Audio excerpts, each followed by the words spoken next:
with Barbara Caine. How you doing, Barbara? I'm great. How are you? I'm doing excellent.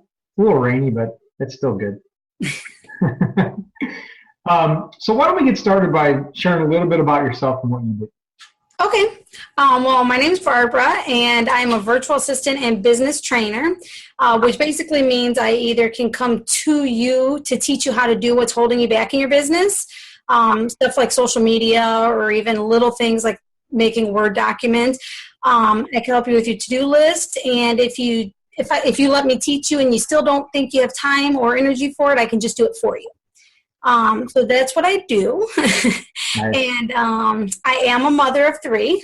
I have a 12-year-old son and 10 and 4-year-old girls. And I call myself a newlywed, even though it's been almost 2 years now. But my husband and I have been together for over 10 years. Okay. And we just recently got married. So nice. Honeymoon stage. Nice. We've been married for over 14 years now. So nothing but fun, right? Yeah. Especially when there's kids. Yeah, exactly. Yes. We've got a 12-year-old and 11-year-old, both boys. They keep us on our toes for sure. Oh, I'll bet. So I guess what made you decide to go and become a virtual assistant? You know, I had always wanted to be, I wanted to work at home like my whole life, even before I even had kids. And when I got pregnant with my son right out of high school, I knew that wasn't going to really be able to be an option because I was just out of high school and I was, young and trying to go to college and raise a baby and stuff. So of course I was working full time at the same time. And then another baby came shortly after. So I just kind of started seeing like my dreams just like was never going to happen. And but fortunately with my third child, I call it a blessing in disguise. I actually had a really bad pregnancy and they had to put me on bed rest for my whole pregnancy.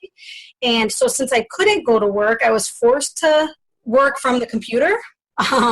And so I started working from the computer as a virtual assistant, just doing freelance jobs. And by the time the doctor released me almost a year later, I was making more money sitting at home holding my baby than I was when I was working a full-time job. So I thought, I'm one of those people who really feel like things happen for a reason. And that was my way to finally get into my dream. Isn't that interesting? Yeah. Yeah, an unfortunate circumstance turns into an opportunity for you. And, exactly. You've got three little ones that need you. So, what better way to go out there and, earn your living and at the same time be there for your kids? I mean, you can't get any better than that. Exactly. Everything I ever wanted came in the form of what I thought was the end of my life. It's interesting, isn't it? Yeah. Yeah, it's great. And it's so fun to hear those stories because most of the time when people share them, like all these interviews that I do, there's always something like that, So it's just, that's what's cool about what I get to do. I get to kind of bring that out. So it's really neat. So, you're a virtual assistant. I'm sure you get to spend a lot of time with people that are just running around trying to pull their hair out, 24/7 with stuff to do, and you're there to save their day. What gets you most excited about what you do? Actually, the responses I get is what excites me. I have one client who I actually see her weekly. I train her weekly in her home. I go and I teach her just whatever is driving her nuts for the week. And she'll send me a message and she's like, "Oh, I'm so happy. You'll never believe what I just did all by myself." And it's something as simple as sending an email. Yeah. Because people from different generations have challenges with the technology, and Right. So it just makes me feel so good that just something so simple like that I taught her how to do that just makes her day. And it's like a weekly basis. She like loves me every week all over again. So so you said you're a virtual trainer, right? Mm-hmm. So how do you engage with your clients? Like, tell me how you would meet with them. Well, most times I do like to meet face-to-face because I do usually it's mostly local clients. Even though I'm virtual, probably 98% of my clientele base has always been local clients, which has been really good. I mean, I've had some from other states that have found me online, and I've worked with them, and I've just basically talked to them the way you and I are. through like video chat and stuff or phone calls. But I do like to have one-on-one conversations at first before even getting into something, because I really like to understand where you're coming from, because sometimes people think they know what they want, and then when you sit down with them, it's like, I don't think that you're asking me for the right thing that you want, and then I kind of explain to them what they need, and they're like, oh, I wish I would have thought of that. So really a sit down is how I prefer to do it, but then after that, really just phone calls and chats, although I still find a way to get together with them usually, just because I like people. Yeah, probably get you out of the house occasionally, right? Yeah. I can relate to that. So if someone were to describe you, and I was like asking this question too, it's like, Barbara is passionate about what? Like, all sorts of things. What do they say about you? I would think that the first thing or the main thing that would come up would be helping others. Like, I just really have a good sense of when I help somebody to achieve something, I feel really good about it. Okay. So why is that important to you? I don't know. I don't know if it's my being a mommy. I feel like I have to help other people. Or if it's just my personality, but I'm just always like that. Not just in professional life, in personal life too. I do a lot of work for not-for-profits and charities and stuff like that on the weekends. And it just makes me feel good. It almost like completes me. I know that sounds corny, but it does make me feel really good. That's good. No, that's fine. That's what life's all about to me. I mean, as long as you're helping others, you'll never have to worry about taking care of yourself, right? Right. It seems to always work out. Yeah, one of my clients actually had pointed out to me one day that because my husband used to complain when I wasn't making very much money, and I'd say, well, like I don't do this for the money. I'm doing it to help people, and if so and so can't pay the bill, whatever, then I don't bill. And then of course he would get mad because we had bills to pay too. And one of my clients pointed out to me, Barbara, you're not driven by money. You're driven by helping others. Like the money isn't what you're after. So your husband has to take this another route to get you excited about making money. And so when I shared with him, then he did learn how to kind of take it into context of, okay, don't get her excited about making money. Make her want to help somebody. Then she'll make money. Sure. Exactly. Yeah. I mean, and that's kind of the whole premise behind what I'm trying to teach people through our network is, if you can, and I truly believe that you're going to be as successful as the number of people that you're willing to help. I just believe that, and if you're in a business where you make money doing what you love to do, which it sounds like you do, you don't have to worry about people paying you. They're going to want to pay you. They're going to want other friends. As long as you're focused on helping them. And, so that's why I asked that question. I just like to see what people are made of. And, and deep down, I think that's the quality. Those are the types of qualities that we need to pass on, to not only our clients, but the people that work for them, the people in the communities. I mean, if we were all focused that way, it would be pretty cool, wouldn't it? Oh, yeah. It would be awesome. Everybody would focus on helping other people. So anyway, that's great. That's great to hear that you're motivated by, basically making things much better for other people, which is great. Right. So, I'm sure you deal with a lot of different challenges and, every client's different, with their needs, whether it's generational gaps or knowledge gaps or whatever. What do you do to kind of stay sharp, whether it's from a knowledge basis, or from a mindset basis, from a health and fit? What do you do to kind of stay sharp and grounded? Well, again, I think being a mommy helps me in that point because there's never a dull moment. So I'm always on my toes, definitely physically active all the time, but I'm always learning something new. Sometimes on purpose, but most times by accident.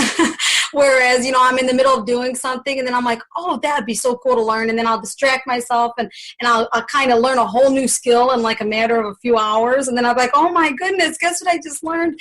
But I thrive on learning new things. So, and I always say Google's my best friend, Google and YouTube. I always watch like YouTube videos, how-tos and stuff. Mm-hmm. And I've pretty much taught myself most of what I know. I mean, even though I have a college degree, I think I've gotten most of my knowledge and expertise from actual hands-on experience. Sure. And that's usually the case, right? You graduate college and you're like, okay, what do I do with that? Right. Thanks for the paper. Now how do I do this? Yeah. Yeah. So yeah, that's good. So YouTube, Google, if you don't know, you'll find it, right? Exactly. I figure it out all the time. I even have one client who even tells me sometimes, she's like, I know this is an off the wall question, and I know if you don't know it, you're going to figure it out anyway. But so, I mean, most of my clients know that if I don't mind being a guinea pig. If you want me to learn something for you, I definitely don't mind doing it. I don't charge people while I'm trying to learn a new skill, but I get excited that they give me the opportunity to learn a new skill to do something for them. Excellent. Excellent. So if you want to know anything in the world, just contact Barbara and she'll find it out. I love learning new things. Excellent. So I like to ask this question as well. So, if you were able to take and really just package up all of the lessons that you learned over the years and give it to yourself at the point that you started. You can take all these learnings, you started years ago, take all these learnings and say, you know what, here's what you need to know so you can bypass any issues that would come about, right? Yeah. What would you tell yourself? Oh my gosh. That's a good question, Jeff. Wow, that's a really good question. Because when you were saying that, I was just thinking of like an abundance of stuff. Yeah. Like, wow, I think I'd probably like have a meltdown just trying to look at all the stuff that somebody's handing me like that. Because like I said, I definitely learn something new every day. And, but gosh, some of the things, I would say the main thing is to not, my main struggle has been fear in myself. Like I didn't see the potential that I had until after everybody else seen it. Mm-hmm. And I guess I was fearful to do what I knew I could do and what I wanted to do because I was afraid of the outcome. I wasn't sure if it's what people wanted and what people needed. So I hesitated for a long time until I had people telling me, just do it. You have everything you need. Just do it. So don't be scared. Just do it. I mean, even if you're not perfect right away, kind of learn as you go. That's what I do. Yeah. You're never going to be perfect, right? Right. There's never going to be the perfect time to do anything. So can you remember, so you obviously did something because you moved forward, right? Right. Do you remember what kind of triggered that point to kind of just do it?